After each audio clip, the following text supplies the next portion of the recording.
오늘 우리는 욥기 37장에 이제 이르렀습니다. 이 장은 32장부터 시작된 엘리후의 긴 변론이 마침내 끝을 맺는 장면입니다. 엘리후는 욥과 세 친구의 논쟁을 오랫동안 침묵하며 지켜보아 왔지요. 하지만 더 이상 참을 수 없게 되자 독이 터진 것처럼 자신의 말을 쏟아내기 시작하였습니다. 그의 말은 마치 오늘 본문에 등장하는 폭포수나 천둥 소리처럼 거침이 없었습니다. 그의 논지는 분명했습니다. 32장부터 36장까지 그는 이렇게 계속해서 주장해 왔지요. 욥이여, 하나님께 죄를 이제 그만 고백하라는 겁니다. 하나님은 완전한 재판장이시기 때문에 결코 실수가 없는 우리 하나님이시다라고 주장을 해왔습니다. 그리고 욥, 당신이 지금 하나님께 응답이 없는 것은 바로 욥 당신의 교만 때문이다라고 끊임없이 지적을 하였지요. 고난은 하나님이 주시는 회복의 도구이니 틀린 것은 욥 당신이지 하나님이 결코 아니다라고 엘리후는 이야기하였습니다. 분명히 엘리후의 말은 신학적으로는 무결합니다. 흑백 논리로 세상을 재단하는 이들에게는 더할 나위 없는 분명한 정답입니다. 하지만 그것은 고통받는 욥의 마음을 어루만지지 못한 시리고 차가운 진실일 뿐이었습니다. 이제 엘리후는 마지막 카드를 오늘 본문 속에서 꺼내듭니다. 바로 대자연에 깃든 하나님의 섭리, 대자연에 깃든 하나님의 섭리, 즉 천문학 강론을 통해 욥이 하나님께 내지르는 그 아우성과 항변이 잘못되었다는 것을 말합니다. 이런 이해 속에서 오늘 본문을 보시면 엘리후는 시선을 어떻게 합니까? 하늘로 돌리고 있죠. 36장 후반절부터 37장 초반에 걸쳐 그는 비, 구름, 천둥, 번개, 눈, 폭풍우를 묘사합니다. 우리말 성경에는 36장 26절이 하나님은 높으시니 이렇게 시작되지만 헬라어 원어를 보면 보라 이렇게 시작이 됩니다. 보라, 하나님은 얼마나 위대하신가. 반면 인간은 얼마나 작은 존재인가. 그러면서 엘리후는 이런 고백을 하죠. 오늘 본문 1절의 말씀을 보실까요? 오늘 말씀을 보시면 내 마음이 떨리며 그 자리에서 흔들렸도다.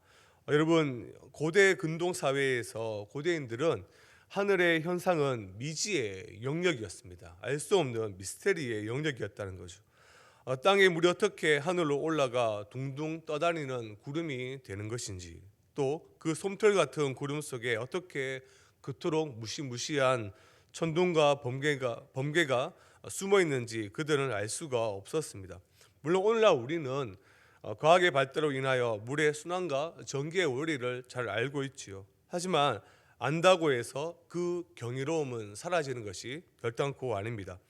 1977년에 발사된 무인 우주선 보이저 1호가 지구를 떠난 지 13년이 지난 후에 태양계 끝자락에서 카메라를 돌려 지구를 찍은 사진이 있습니다. 그 유명한, 아마 이제 우리가 구글에 치면 다 아는 창백한 푸른 점입니다. 광활한 우주 속에서 우리가 사는 이 지구가 그저 먼지의 한 톨, 작은 점에 불과한 그러한 사진입니다. 과학이 발달할수록 우리는 모든 것을 정복할 것처럼 그렇게 생각합니다. 하지만 실상은 전혀 그렇지 않습니다. 정말 양심이 있는 과학자들은 과학 문명이 발달될수록 내가 다 안다라는 그런 생각이 틀렸음을 스스로 고백하고 있습니다. 5절 하반절의 말씀과 같이 우리가 헤아릴 수 없는 큰 일을 행하느니라. 헤아릴 수 없는 하나님의 창조적 능력과 위대하심은 유한한 우리 인간은 그저 작아질 존재일 뿐이라는 거죠. 과학 시대에 살아간 우리들도 자만하는 것이 아니라 도리어 하나님이 만드신 세상이 이렇게 크고 정교하구나라며 우리는 겸손해져야 됩니다. 엘리후는 바로 이 자연의 위험 앞에 떨며 하나님의 목소리를 들으라라고 욥에게 촉구하고 있죠. 그리고 13절의 말씀을 보시면 그렇게 천문학 강론을 통해서 지금 엘리후가 욥에게 하는 말은 이것입니다. 바로 자연 현상을 세 가지 목적으로 사용하신다는 거죠. 혹은 징계를 위하여, 혹은 땅을 위하여, 혹은 긍휼을 위하여 그가 이런 일을 생기게 하시니라. 때로는 홍수와 가뭄으로 하나님께서 누군가를 또 어떤 나라를 징계하시고, 때로는 메마른 땅으로 땅을 적시기 위해, 때로는 사람들에게 풍성한 추수를 주는 궁유를 위해 비를 내리게 하십니다. 바로 바람 한 점 그리고 빗방울 하나에도 하나님의 뜻이 다 담겨져 있다라는 것입니다. 유명한 영국의 설교가 있지요. 바로 우리가 잘 아는 찰스 스퍼전 목사님입니다. 목사님이 설교를 위해 시골의 한 농가를 방문했을 때 일입니다. 한 어느 마을에 어느 집에 헛간 지붕 위에 풍향계에 God is love, 하나님은 사랑이시다라고 적힌 문구를 보게 되었습니다. 목사님은 참으로 궁금해서 그 집 농부에게 직접 찾아가서 물었습니다. 선생님, 하나님의 사랑이 저 바람처럼 이리저리 변한다는 뜻입니까? 라고 그렇게 먼저 슬쩍 물어보았습니다. 그러자 농부가 웃으면서 이렇게 대답을 했다는 것입니다. 아닙니다, 목사님. 저 말은 바람이 어느 방향에서 불더라도 하나님은 여전히 사랑이시라는 뜻입니다. 그래서 폭풍이, 즉 북풍이 불어 추울 때도, 남풍이 불어 따뜻할 때도, 폭풍우가 물어칠 때에도 하나님의 섭리는 여전히 우리를 향해 있습니다. 엘리후는 이 거대한 자연의 섭리를 지금 욥에게 상기시키고 있습니다. 그런데 그 의도는 분명하죠. 어떠한 의도입니까? 바로 징계를 위해 너에게 자연 현상이 발생했다는 것입니다. 이미 우리가 보았던 2장 19절의 말씀이죠. 거친 들에서 큰 바람이 와서 집 내 모퉁이를 치매 그 청년들 위에 무너짐으로 그들이 죽었나이다. 하나님께서 욥을 징계하기 위해 자연재해를 일으켰다는 것입니다. 엘리후의 논리가 욥의 지금 상황을 보았을 때는 어느 정도 일리가 있어 보입니다. 그러나 성도 여러분, 우리는 오늘 본문 속에서 엘리후의 치명적인 실수를 다 함께 발견해야 됩니다. 그러나 하나님은 자연을 통해서 역사하신다라는 옳은 진리를 가지고, 그러므로 네가 고난당하는 것은 바로 죄 때문이라는 틀린 적용을 하고 있습니다. 엘리후는 23절의 말씀을 보시면 우리가 전능자를 또한 찾을 수 없다라고 말하고 있지요. 인간의 이성으로는 하나님을 다 파악할 수 없다라는 말입니다. 맞습니다. 하지만 그는 분명히 또한 한 가지를 분명히 놓치고 있죠. 우리가 하나님을 찾을 수 없을 때 하나님께서 우리를 위하여 먼저 찾아오신다라는 사실입니다. 24절의 말씀을 보면 하나님은 스스로 지혜롭다는 자를 무시하신다, 그렇게 말하면서 욥을 비판하고 있지요. 하지만 욥기 1장 1절은 무엇이라 증거하고 있습니까? 욥은 온전하고 정직하여 하나님을 경외하며 악에서 떠난 자다라고 분명히 기록되어 있습니다. 욥은 결단코 스스로 자신이 먼저 지혜롭다 말한 적이 없습니다. 없는 말을 지금 엘리후를 만들어내서 욥을 정죄하고 있는 것이죠. 욥의 고난은 죄의 결과가 아닙니다. 그의 고난은 인과응보의 법칙으로는 설명되지 않는 하나님의 더 깊은 섭리 속에 있는 신비의 영역입니다. 엘리후의 변론이 끝나자마자 우리가 이제 다음 장부터 살펴볼 38장부터는 마침내 하나님께서 폭풍우 가운데 직접 임재하셔서 말씀을 욥에게 전하십니다. 하나님은 욥을 정죄하러 오신 것이 아니라 그를 만나주러 오셨습니다. 오늘 말씀을 정리하면서 우리는 이렇게 적용하고자 합니다. 엘리후의 외침은, 오늘 본문에 등장할 엘리후의 말은 날카로웠습니다. 그는 자연계 속에 속한 가득한 하나님의 섭리를 너무나 잘 설명하고 있습니다. 또한 노래하는 것 같습니다. 그러나 안타깝게도 그 위대한 진리를 친구의 상처를 헤집는 날선 무기로 사용했습니다. 그러나 엘리후의 태도는 분명히 틀렸지만 그가 가리킨 하나님의 영광만은 변함없는 진리입니다. 우리 예수님께서는 같은 자연을 바라보면서 전혀 다른 사랑을 또 이렇게 얘기하셨는데요. 우리가 잘 아는 말씀이죠.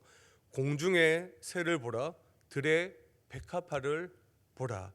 심지도 거두지도 않는 새를 먹이시고 오늘 있다가 내일 아궁이에 던져지는 들풀조차 입히시는 바로 우리 하나님이십니다. 하물며 하나님의 형상을 닮아 창조되고 당신의 독생자 예수 그리스도의 피값으로 사신 저와 여러분이겠습니까? 이름 없는 들꽃 하나도 세밀하게 챙기시는 우리 하나님의 손길이 지금 우리의 삶을 단 한순간도 놓치지 않고 분명하게 붙들고 계십니다. 우리 인생의 기상도는 늘 맑음일 수가 없습니다. 때로는 마른 하늘에 날벼락 같은 천둥이 치고 살을 애듯 차가운 눈보라가 몰아치기도 합니다. 그 고통의 한복판에서 우리는 이렇게 질문할 때가 많죠.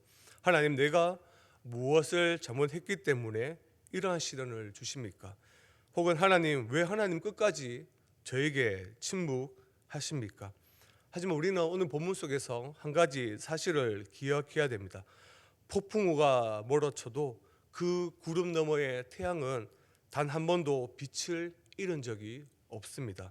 바람이 어느 방향에서 불어오든 그 바람을 주관하시는 분은 여전히 사랑의 하나님이십니다.